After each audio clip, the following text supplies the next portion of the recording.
علامہ صاحب آپ سے آغاز کرتے ہیں، یہ فرمائیے گا کہ نبی کریم علیہ السلام کی ذات والا صفات سے وابستگی تو ہر مسلمان کے لیے عزت و افتخار کا باعث ہے۔ اب ایک ایسا موقع آ جاتا ہے ربیع النور شریف کا، ربیع الاول کا، کہ جس میں اہل ایمان خاص طور پر اپنی خوشی کا اظہار کرتے ہیں، تو اس حوالے سے قرآن کیا رہنمائی کرتا ہے؟ جزاک اللہ خیر فی الدارین۔ میری طرف سے بھی تمام عالم اسلام کو ربیع الاول شریف کا مبارک چاند، برکتوں اور عظمت والا چاند، وہ بہار جس کے صدقے میں اللہ نے ساری بہاریں عطا فرمائی، بہت بہت مبارک ہو۔ آپ کو بھی مبارک ہو اور تمام عالم اسلام کو۔ اعوذ باللہ من الشیطان الرجیم، بسم اللہ الرحمن الرحیم۔ بشر المؤمنین بان لہم من اللہ فضلا کبیرا۔ صدق اللہ مولانا العظیم۔ بہت شکریہ رئیس بھائی۔ دیکھیں، قرآن مجید فرقان حمید کا مطالعہ کرے تو قرآن مجید فرقان حمید میں اللہ تبارک و تعالیٰ نے آقائے دو جہاں صلی اللہ تعالیٰ علیہ وسلم کی تشریف آوری کے حوالے سے بارہا ذکر فرمایا۔ قد جاءکم من اللہ نور، لقد جاءکم رسول من انفسکم، کیا کہنا اخذ اللہ میثاق النبیین لما آتیتکم من کتاب و حکمت ثم جاءکم رسول مصدق لما معکم۔ لیکن جو آپ نے فرمایا کہ خوشی کے حوالے سے، تو چونکہ آقائے دو جہاں صلی اللہ تعالیٰ علیہ وسلم کی جو ذات و برکات ہے، حضور اللہ تبارک و تعالیٰ کی سب سے بڑی نعمت عظمیٰ ہے۔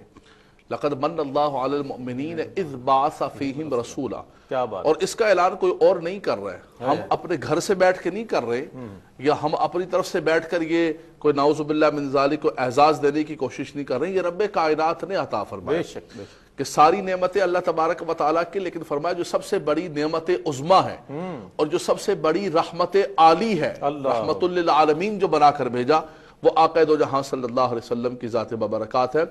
اور رب جب فرما رہا ہے کہ بشر المؤمنین، اللہ اکبر، نہیں جی خوشی نہ کریں آپ، خوشی نہ کر، رب تو کہتا ہے کہ بشارت دو، بشارت بشارت مبارک مرحبا، بشارت دو، بشر المؤمنین بان لہم من اللہ فضلا کبیرا، ایمان والوں کو بشارت دیجئے کہ اللہ نے انہیں فضل کبیر عطا فرما دیا۔ سبحان اللہ۔ تو رحمت عالی ہے، رحمت للعالمین ہے، نعمت عظمیٰ ہے، وہ اللہ تبارک و تعالیٰ کا فضل کبیر ہے۔ اور رب تبارک و تعالیٰ نے، آپ نے قرآن کی بات کی ہے مفتی صاحب، قرآن کی بات کی ہے، رب تعالیٰ کا پاکیزہ کلام یہی ضابطہ اور اصول دیتا ہے بے شک کہ قل بفضل اللہ وبرحمتہ فبذالک فلیفرحوا۔ آپ نے فرمایا کہ خوشی، قرآن کیا کہتا ہے؟ دیکھیں، قرآن نے کہا کہ حضور علیہ السلام فضل کبیر ہیں، حضور نعمت عظمیٰ ہیں، رحمت عالی ہیں، اور دوسری طرف قرآن کہتا ہے کہ جب اللہ کا فضل اور اللہ کی رحمت ملے تو کیا کرو؟ گھروں کے چراغوں کو بند کر کے منہ کو بسور کر بیٹھ جاؤ؟ نہیں، قرآن کہتا ہے فَلْيَفْرَحُوا، فرحت و سرور اور خوشی کا اظہار کرو۔ سبحان اللہ۔ مفتی صاحب قبلہ بیٹھے ہوئے ہیں، مدرس عالم ہیں، یہ جامعہ نظامیہ کے اندر ہم ساتھ پڑھتے رہیں۔ دیکھیں یہاں پر فَلْيَفْرَحُوا امر کا صیغہ ہے، اور امر کے لیے کہا جاتا ہے کہ الامر للوجوب، امر وجوب کے لیے آتا ہے۔ وجوب نہ ہو تو علی سبیل التنزل، استحباب تو ہوتا ہے۔ قرآن کہتا ہے خوشی مناؤ، خوشیوں کا اظہار کرو، بشارت ہے ایمان والوں کو، فَلْيَفْرَحُوا۔ تو جب رب تبارک و تعالی ہمیں فرما رہا ہے خوشیوں کا اظہار کرو، اور حضور کی ذات سے بڑھ کر کون سی اللہ کا فضل، اللہ کی نعمت، اللہ تبارک و تعالی کا کرم ہوگا، جن کے صدقے میں اللہ تبارک و تعالی نے، انہی کی بو مایا سمن ہے، انہی کا جلوہ چمن چمن ہے، انہی سے گلشن مہک رہے ہیں، بلکہ نہیں، انہی سے رنگت گلاب میں ہے۔ کیا کہنے، کیا کہنے، سبحان اللہ سبحان اللہ۔ علامہ لیاقت حسین صاحب ہمارے ساتھ موجود ہیں۔ علامہ صاحب، صحابہ اکرام رضوان اللہ تعالیٰ علیہم اجمعین کی حضور سے جو وابستگی تھی، حضور کے دامن کرم سے جو وابستگی تھی، اور اس پر جو خوشی محسوس کیا کرتے تھے، اگر آپ اس پر بھی کچھ ارشاد فرمائیں۔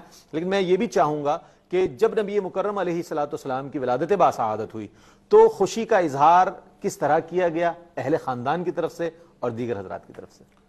دیکھیں قبلہ مفتی صاحب نے بڑی خوبصورت گفتگو فرمائی، اور ان کی گفتگو کے دوران میرے دل کے اندر یہ بات پیدا ہوئی کہ صحابہ کرام، دیکھیں آج ہم بیٹھ کر بات کر رہے ہیں، دنیا کے اندر بہت ساری چیزیں پیدا ہو چکی ہیں، بہت سارے معاملات پیدا ہو چکے ہیں۔ کوئی کہے گا جی آپ نے دین کے اندر کوئی نئی چیز پیدا کر دی ہے، دین کے اندر یہ معاملہ پیدا فرما دیا۔ مفتی صاحب نے بڑی خوبصورت وضاحت فرمائی کہ دیکھیں ہر دور کے اپنے اپنے تقاضے ہوتے ہیں۔ بالکل، ہر دور کے اندر ہر چیز کرنے کے، آج ہم حج پہ جا رہے ہیں ہوائی جہاز کے ذریعے، جنگیں ہو رہی ہیں، مختلف قسم کے جدید ذرائع استعمال ہو رہے ہیں، اسی طرح خوشی کا بھی مختلف انداز ہو سکتا ہے۔ بنیاد دیکھنی چاہیے کہ صحابہ کرام کا عمل کیا تھا اور نبی کریم صلی اللہ علیہ وسلم سے تعلق کیا تھا۔ اور دوسری بات کہوں گا رئیس بھائی کہ صحابہ اسلام کے اندر کوئی معمولی شخصیات نہیں ہیں، قرآن نے ان کو معیار ایمان قرار دیا. فَإِنْ آمَنُوا بِمِثْلِ مَا آمَنْتُمْ بِهِ فَقَدْ اهْتَدَوْا. بالکل وہ ان جیسا ایمان لے کر آؤ تم کامیاب ہو جاؤ. صحابہ کرام علیہ رضوان جیسے مصطفیٰ نے ذکر فرمایا کسی کے گھر چلے جاتے اللہ کے نبی صلی اللہ علیہ وسلم سیدنا عثمان غنی قدموں کو گن گن کر غلاموں کو آزاد کر رہے ہیں. کوئی کیا دے رہا ہے, کوئی باغ آقا دو جہاں صلی اللہ علیہ وسلم کی بارگاہ کے اندر, حضور آپ تشریف لے آئے اس کو میں وقف کر دوں. صحابہ کرام کا وہ انداز تھا. امام بخاری رحمۃ اللہ تعالیٰ نے کتاب الشروط کے اندر لکھا کہ عروہ بن مسعود ثقفی جب صلح حدیبیہ کے موقع پر مذاکرات کرنے کے لیے واپس آئے تو عروہ بن مسعود ثقفی نے اہل مکہ سے یہی کہا کہ اے اہل مکہ میں تمہیں کہتا ہوں کہ آقا دو جہاں صلی اللہ علیہ وسلم محمد عربی سے جنگ نہ کرنا. کہا عروہ یہ کیا کہہ رہے ہو؟ کہا میں کوئی معمولی آدمی نہیں ہوں.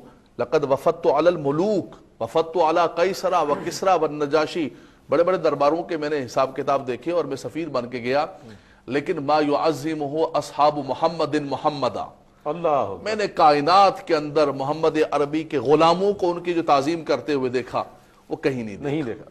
اگر وہ وضو کریں تو فرمایا اس غسل مبارک کے پانی اور غسالہ مبارک کو فرمایا زمین پر گرنے نہ دیں. فرمایا وہ بات کریں تو اپنی نگاہوں کو نیچے رکھ کے اپنی آوازوں کو پست کر کے بات کو سنیں. فرمایا ایسی تعظیم میں نے کائنات کے اندر کہیں بھی نہیں دیکھی. فرمایا جو میں ان کو ان کی تعظیم کرتے ہوئے دیکھا. اور یہاں پر ایک چھوٹی سی بات صرف کہوں گا اشارت. امام بخاری رحمۃ اللہ تعالیٰ نے اپنی صحیح کے اندر ایک واقعہ نقل فرمایا ہے جس قبیلے کا ذکر فرما رہے تھے کہ قبائل کے اندر جھگڑا ہو جاتا تھا. ایک قبیلہ عمر بن عوف ہے, ان کے درمیان بھی جھگڑا ہو گیا. نبی کریم صلی اللہ علیہ وسلم صلح کرانے کے لیے گئے. نبی کریم صلی اللہ علیہ وسلم نے فرمایا کہ اے بلال اگر میں نہ آؤں تو عصر کی اذان دے دینا اور سیدنا ابو بکر صدیق رضی اللہ تعالیٰ سے کہنا کہ آپ جو ہے وہ نماز پڑھا دیں. نماز کا وقت ہو گیا, آپ نے اذان کہی, سیدنا ابو بکر صدیق رضی اللہ تعالیٰ کا حضور نے فرمایا کہ نماز پڑھائیں. مروا ابا بکر فلیصلی بالناس, آپ نماز کے لیے آگے بڑھے, نماز پڑھانی شروع کی. دوران نماز سارے صحابہ کرام نماز پڑھ رہے ہیں. امام بخاری کتاب الصلاۃ باب الاذان کے اندر نقل فرماتے ہیں سب صحابہ نماز پڑھ رہے ہیں. نبی کریم صلی اللہ علیہ وسلم مسجد کے اندر داخل ہو گئے. دیکھیں مرکزی چیز وہ یہ ہے کہ یہ جو تعظیم ہے, یہ جو ادب ہے مختلف انداز کے اندر, یہ کہاں سے لے کر آئے؟ یہ کیا گھر سے لے کر آئے؟ کیا آج بیٹھ کر بنایا کسی نے اپنے گھر سے کہ حضور کی تعظیم کرنا, حضور سے محبت؟ قرآن سکھا رہا ہے. یہ تو قرآن سکھا رہا ہے. قرآن اتر رہا تھا, صحابہ نے کر کے دکھایا. سارے صحابہ کرام مسجد نبوی کے اندر نماز ادا کر رہے ہیں. نبی کریم صلی اللہ علیہ وسلم تشریف لے آئے مسجد کے اندر. صحابہ کرام نے تصفیق کرنی شروع کر دی, ہاتھ پر ہاتھ مارنا شروع کر دیا. سیدنا ابو بکر صدیق رضی اللہ تعالیٰ وقال لا یلتفت فی صلاتی, بڑی توجہ سے نماز پڑھا. لیکن جب تصفیق بڑھ گئی آپ نے توجہ کی کہ آقا دو جہاں صلی اللہ تعالیٰ علیہ وسلم تشریف لے آئے. نماز پڑھ رہے ہیں, نماز اللہ کی ہے, سارے صحابہ ایک دو نہیں, لیکن حضور کا آنا تھا اور صرف مسجد نبوی کے اندر داخل ہوئے. وہ تو گلیوں سے گزر جائیں, ان کی مہک نے دل کے غنچے کھلا دیے. آج آپ نے شعر پڑھے آغاز کے اندر, آپ یقین کریں ایک ماحول ہی بن رہا تھا. آقا دو جہاں صلی اللہ علیہ وسلم کے ذکر میں وہ لذت ہے, وہ برکت ہے. وہ تو گلیوں سے گزر جائیں, گلیاں مہک جائیں. مسجد نبوی میں آگے تصفیق کرنی شروع کر دی. سیدنا ابو بکر صدیق رضی اللہ تعالیٰ عنہ, کوئی عام آدمی نہیں, افضل البشر بعد الانبیاء بالتحقیق. آپ دوران نماز ہاتھ کھڑے کیے اور پیچھے آگے. حضور نے فرمایا نمکث مکانک یا ابا بکر, ابو بکر اپنی جگہ پر رہو. آپ پیچھے ہٹ گئے. نماز پڑھائی نبی صلی اللہ علیہ وسلم نے. نماز کے بعد حضور نے پوچھا کیا ہو گیا ابو بکر, تم نے نماز نہیں پڑھائی؟ امام بخاری کے الفاظ میں نقل کر رہا ہوں. اللہ نے ان کی بخاری کو بڑی عزت دی ہے. ساری دنیا میں بخاری بخاری بخاری, بعد کتاب اللہ اصح الکتاب هو البخاری, قرآن کے بعد اصح ترین سب سے صحیح کتاب کہا جاتا. اس امام بخاری کی صحیح کے اندر نقل کیا. سیدنا ابو بکر صدیق رضی اللہ عنہ پوچھا کہ کیوں پیچھے ہٹ گئے؟ عرض کی یا رسول اللہ ما کان علی ابن ابی قحافہ ان یصلی بین یدی رسول اللہ. اپنا نام نہیں لیا. عرض کی یا رسول اللہ قحافہ کے بیٹے کی کیا مجال ہے, رسول خدا موجود ہوں اور وہ آگے بڑھ کے نماز پڑھا رہا. سیدنا صدیق اکبر کا عقیدہ. یہ ایک نظام دیا, یہ ایک تعظیم کا, ادب کا. آج ایک بات کہی جاتی ہے عمومی طور پر بغیر کسی کو نام لیے کرٹیسائز کیے, بڑے پلیٹ فارم پر ہم بیٹھے ہوئے ہیں. اس وقت امت بڑی انتشار کے اندر ہے, امت بڑی مشکلات کے اندر پھنسی ہوئی ہے.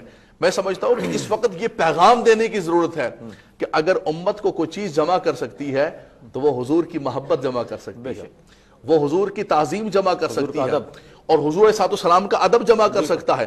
اور حضور علیہ السلام جو رحمت للعالمین بن کر آئے ہیں, اس رحمت للعالمینی میں سے حصہ لے لو تو اس زمین کے اندر امن اور چین اور محبت سب کے درمیان ہو جائے. کیا کہنے ہیں علامہ صاحب, کیا کہنے ہیں. آج استقبال ربیع الاول، استقبال ربیع النور کے حوالے سے پروگرام کیا جا رہا ہے، ذکر میلاد صلی اللہ علیہ وآلہ وسلم۔ اس اعتبار سے خوشیوں کا ذکر ہو رہا ہے کہ قرآن نے کیا تعلیمات دی، کیا رہنمائی کی، صحابہ اکرام رضوان اللہ تعالی علیہم اجمعین نے حضور کے دامن کرم سے وابستگی کو اپنے لیے کس طرح خوشی اور مسرت کا سبب سمجھا اور اپنے لیے عزت و افتخار کا باعث سمجھا، اور حضور علیہ السلام کی آمد مبارکہ پر آپ کے اہل خاندان نے کس طرح خوشی منائی، کیا فرمائیں گے؟ دیکھیے جی، آقا دو جہاں صلی اللہ تعالی علیہ وسلم کی ذات ببرکات، جیسے قرآن مجید فرقان حمید نے فرمایا کہ قد جاءکم من اللہ نور، کہ حقیقت آپ کی یہ ہے کہ آپ اول ما خلق اللہ نوری، رب تبارک و تعالیٰ نے ہر چیز کی تخلیق سے پہلے اپنے حبیب صلی اللہ علیہ وسلم کے نور کو پیدا فرمایا۔ اور یہ بات بھی یاد رکھ لیجئے کہ لوگوں کے ہاں یہ ایک مشہور ہے کہ نبی کریم صلی اللہ علیہ وسلم کو 40 سال کی عمر میں نبوت عطا کی گئی۔ نبوت عطا نہیں کی گئی، اعلان نبوت۔ اعلان نبوت۔ نبوت کب عطا کی گئی؟ ترمذی کے حدیث پاک ہے مشکاۃ شریف کے اندر، خود صحابہ کرام نے عرض کیا بتا وجبت لکن نبوت یا رسول اللہ، حضرت ابو ہریرہ رضی اللہ سید تعالیٰ ابو عنہ ہریرہ اس کے اور کئی صحابہ کرام، حضرت جابر، حضرت انس، کئی صحابہ کرام کی روایت ہے۔ اول ما خلق اللہ نوری کے اندر جابر ہے، یا رسول اللہ آپ کو نبوت، نبی کریم صلی اللہ علیہ وسلم نے فرمایا کنت نبیا وآدم بین الروح والجسد بین الماء والطین، فرمایا وہ اس وقت بھی اللہ کا نبی تھا، آدم علیہ السلام ابھی پیدائش کے مرحلے میں تھے۔ تو حضور کی حقیقت یہ کہ حضور علیہ السلام اللہ تبارک و تعالیٰ کا نور، اب وہ نور محمدی اللہ تبارک و تعالیٰ کا نور جیسے جیسے منتقل ہوتا رہا، آدم علیہ السلام سے لے کر آپ کے والد گرامی حضرت عبداللہ تک، اور حضرت عبداللہ سے آپ کی والدہ سیدہ آمینہ رضی اللہ تعالی عنہا، اللہ اکبر، آمینہ کے لال، ان کے نصیب پر قربان، یہ جہاں جہاں جاتا رہا سب خوشیاں مناتے رہے، واہ واہ، ہر طرف۔ یعنی کہ جب نبی کریم صلی اللہ علیہ وسلم کی مبارک ولادت ہوتی ہے اور اس نور محمدی کا ظہور ہوتا ہے، آپ خود فرماتے ہیں، مشکاۃ شریف کے حدیث پاک ہے، حضور نے فرمایا سأخبرکم بأول امری، میں تمہیں اپنے اول ترین معاملے کی خبر نہ دے دوں میں کیا ہوں۔ یعنی ایک سب سے بنیادی چیز یہ ہے رئیس بھائی، ایک بہت بڑے پلیٹ فارم پہ ہم بیٹھے ہوئے کہ میلاد ہے کیا ہے، میلاد کے اندر کیا ہوتا ہے۔ میلاد کے اندر قرآن کی تلاوت کی جاتی ہے، نعت رسول مقبول صلی اللہ علیہ وسلم پڑھی جاتی ہے، آقا دو جہاں صلی اللہ علیہ وسلم کی تشریف آوری کا ذکر کیا جاتا ہے، درود پاک پڑھا جاتا ہے، درود پاک پڑھا جاتا ہے۔ تو یہ تو حضور کی آمد کا ذکر قرآن کے اندر موجود، حدیث کے اندر موجود، حضور خود فرماتے ہیں۔ ابھی مفتی صاحب نے بڑی پیاری بات فرمائی کہ ہر نبی کے ماننے والے اپنے نبی کے ایام مناتے ہیں، مخصوص دن مناتے ہیں۔ مدینہ منورہ کے اندر حضور صلی اللہ علیہ وسلم تشریف لائے تھے، یہود 10 محرم کا روزہ رکھتے عاشورہ کا، فرمایا کیوں رکھتے ہو؟ فرمایا اس دن اللہ تبارک و تعالیٰ نے ہم پر کرم فرمایا۔ حضور نے فرمایا ہم بھی رکھیں گے، ہم موسیٰ علیہ السلام سے محبت کرتے ہیں۔ پیر کے دن کا خود آقا دو جہاں صلی اللہ علیہ وسلم روزہ رکھا کرتے تھے، اور حضور صلی اللہ علیہ وسلم سے جب پوچھا گیا تو حضور نے فرمایا میری ولادت کا دن ہے۔ اور یہ بھی دیکھیے بڑی پیاری بات مفسرین کرام نے لکھی، یہ تو جتنی بات کی جائے ختم نہ ہو، دل بھرتا ہی نہیں حضور صلی اللہ علیہ وسلم کے ذکر سے، کہ جمعہ اسلام کے اندر بڑا عظمت والا دن ہے، رمضان کا مہینہ بڑا عظمت والا مہینہ، جو حرمت والے مہینے ہیں، لیکن آقا دو جہاں صلی اللہ علیہ وسلم کو کسی زمانے سے شرف نہیں ہے بلکہ زمانے کو حضور سے شرف ہے۔ کسی حرمت والے مہینے کے اندر آ جاتے، رمضان میں آتے، جمعے کے دن آتے تو کہتے ہیں یہ دن مبارک ہے، یہ مہینہ مبارک ہے۔ فرمایا نا نا نا، ربیع الاول نسبت ہے آقا دو جہاں صلی اللہ علیہ وسلم۔ پیر کا مبارک دن، حضور صلی اللہ علیہ وسلم خود روزہ رکھتے، فرمایا کیوں روزہ رکھتے ہیں؟ فرمایا یہ میری ولادت کا دن ہے۔ پیر کے دن آپ نے ہجرت فرمائی، پیر کے دن پہلے وحی نازل فرمائی۔ تو یہ اللہ تبارک و تعالیٰ، تو آپ یہ دیکھیے یہ نور جہاں جہاں آتا رہا۔ پھر سب سے بڑھ کر خاندان کا آپ نے ذکر فرمایا، ابو لہب جو حضور صلی اللہ علیہ وسلم کا حقیقی چچا ہے، اسلام قبول نہیں کیا، لیکن اس کو بھی جب خبر ملی، سویبہ وہ خادمہ ان کے نصیب پر قربان، انہوں نے دودھ پلایا اور آ کر بشارت دی کہ آپ کے ہاں بھتیجا پیدا ہوا ہے، تو ابو لہب نے انگلی کے اشارے سے، بخاری کے حدیث سے، انگلی کے اشارے سے سویبہ کو آزاد کیا۔ ابو لہب دنیا سے جب چلا گیا، زندگی بھر نبی کریم صلی اللہ علیہ وسلم کے ساتھ زیادتی کرتا رہا، حضور صلی اللہ علیہ وسلم کے راہوں کے اندر کانٹے بچھاتا رہا۔ قرآن نے کہا تبت یدا ابی لہب وتب، لیکن اس کے باوجود ابو لہب کے مرنے کے بعد خواب کے اندر اس کے گھر والوں میں سے، اور ایک روایت کے اندر آتا ہے کہ حضرت عباس رضی اللہ تعالیٰ نے دیکھا، آپ نے کہا نا گھر والوں خاندان، کہا کہ کیا معاملہ ہوا؟ کہا کہ قبر کے اندر مجھے تکلیف ہی تکلیف، مشکلات ہی مشکلات، لیکن ہاں ایک پیر کا مبارک دن ہے، وہ جو میں نے انگلی سے اشارہ کیا تھا، کہا کہ اسی انگلی سے کچھ مشروب ملتا اور میرے عذاب کے اندر تخفیف ہوتی. تو خوشی اگر کسی کافر نے بھی بنائی، شیخ محقق شیخ عبدالحق مقدسی دہلوی رحمۃ اللہ تعالی فرماتے ہیں کہ یہ دیکھو تو صحیح، وہ کافر ہے اور محمد رسول اللہ کی حیثیت سے نہیں بلکہ محمد بن عبداللہ کی حیثیت سے خوشی کا اظہار کیا، تو اللہ نے اس کو بھی محروم نہیں کیا، حضور کی رحمت نے اس کو بھی محروم نہیں کیا. تو اگر کوئی موحد ہے، اگر کوئی ان کا کلمہ پڑھنے والا ہے، ان کی آمد پر خوشیوں کا اظہار کرے گا تو کیوں نہیں اللہ تبارک و تعالیٰ اس پر کرم فرمائے گا. اور ایک جملہ میں کہوں گا کہ دیکھیں قرآن مجید فرقان حمید نے، ہمارے کچھ دوست جو ہے وہ مغالطے کا شکار ہو جاتے ہیں اور لفظ عید پر بڑے ناراض ہوتے ہیں، کہتے ہیں اسلام کے اندر عید الاضحیٰ ہے، عید الفطر ہے، عید میلاد کہاں سے آ گیا؟ ایک سادہ سا اعتراض کیا جاتا ہے. دیکھیں میلاد عید سب سے پہلی بنیادی چیز یہ ہے کہ ایسا نہیں کہ دو عیدیں ہیں. حضور نے فرمایا الجمعہ تو عید المومنین، جمعہ بھی عید کا دن ہے. جمعہ حضرت آدم علیہ السلام کی پیدائش کا بھی دن ہے، خلق آدم علیہ السلام پیدا ہوئے. اور دوسرا عید کا تصور کیا ہے، قرآن کیا کہتا ہے؟ حضرت عیسیٰ علیہ السلام کے حواریوں نے جب کہا کہ آپ اللہ سے دعا کر آسمان سے ہمارے لیے دسترخوان اترے، دسترخوان اتر گیا، آپ نے کیا دعا فرمائی؟ ربنا انزل علینا مائدۃ من السماء تکون لنا عیدا لاولینا وآخرین. خدایا وہ جو نزول مائدہ کا دن ہے وہ ہمارے اگلوں اور پچھلوں کے لیے عید کا دن بن جائے. رئیس بھائی ایک طالب علم ہونے کی حیثیت سے آپ بتائیے، میں ایک طالب علم ہونے کی حیثیت سے آپ سے پوچھتا ہوں کہ نزول مائدہ کا دن اولین و آخرین کے لیے عید کا دن بن جائے، نبی آخر الزمان، امام الانبیاء، سید الانبیاء، جن کے لیے ساری کائنات بنی. لولاک لما خلقت الجنت ولا النار ولا الشمس ولا القمر لولاک لما خلقت اظہار ربوبیت. میں اپنے رب ہونے کا اظہار نہ کرتا اگر آپ کو پیدا نہ کرتا. ان کے لیے کہا جائے کہ ان کی آمد پر جو ہے وہ عید نہیں ہے. امام علیہ سنت فرماتے ہیں زمین و زمان تمہارے لیے، مکین و مکا تو بلکہ ہم آئے یہاں تمہارے لیے، اٹھے بھی وہاں تمہارے لیے. یہ سب کچھ رب تبارک و تعالیٰ نے آقا دو جہاں صلی اللہ علیہ وسلم کے لیے بنایا. اگر ان کی آمد عید نہیں ہے تو پھر کائنات کے اندر کوئی عید نہیں ہے. اس لیے فرمایا نثار تیری چہل پہل پر ہزاروں عید ربیع الاول. ہاں شیطان بہت ناراض تھا، سوائے ابلیس کے جہاں میں سبھی تو خوشیاں منا رہے ہیں.